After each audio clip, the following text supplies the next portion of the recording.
இன்றைக்கி எங்கள் வீட்டிலேயே வந்து இட்லி பொடி அரைச்சோம். அது எப்படி அரைச்சிருக்கேன் அப்படின்னு சொல்லி உங்களுக்கு காட்ட போகிறேன்.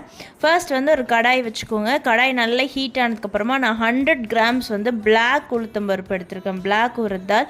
ஸோ இது ஒரு 100 கிராம்ஸ் எடுத்து இது நல்லா ஸ்மெல் வர வரைக்கும் நீங்கள் நல்லா வறுத்துக்கணும்.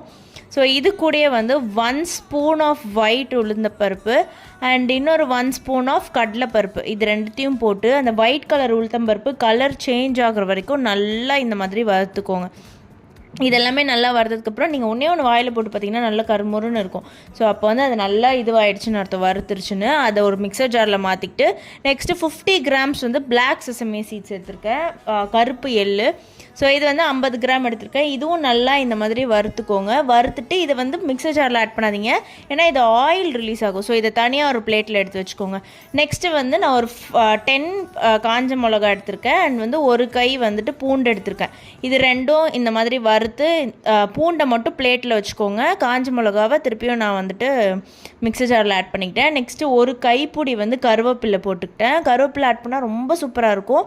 ஸோ இதை நல்லா இந்த மாதிரி அரைச்சிட்டு நெக்ஸ்ட்டு வந்து அந்த பிளேட்டில் எடுத்து வச்சுருக்கோம் இல்லையா, இது பவுடர் ஆனதுக்கப்புறமா அந்த பிளேட்டில் எடுத்து வச்சதை போட்டு கொஞ்சமாக வந்துட்டு உளுத்தம்பருப்பு போட்டுக்கோங்க.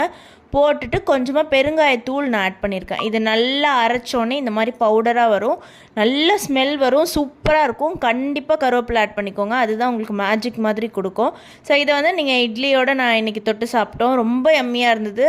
ஸோ நல்லெண்ணெய் ஊற்றி சாப்பிட்டப்போ ரொம்ப சூப்பராக இருந்தது. கண்டிப்பாக ட்ரை பண்ணிவிட்டு எப்படி இருக்குன்னு மறக்காமல் கமெண்ட்டில் சொல்லுங்கள். அண்ட் ப்ளீஸ் சேனல் சப்ஸ்கிரைப் பண்ணிவிட்டு பாருங்கள். தேங்க்யூ.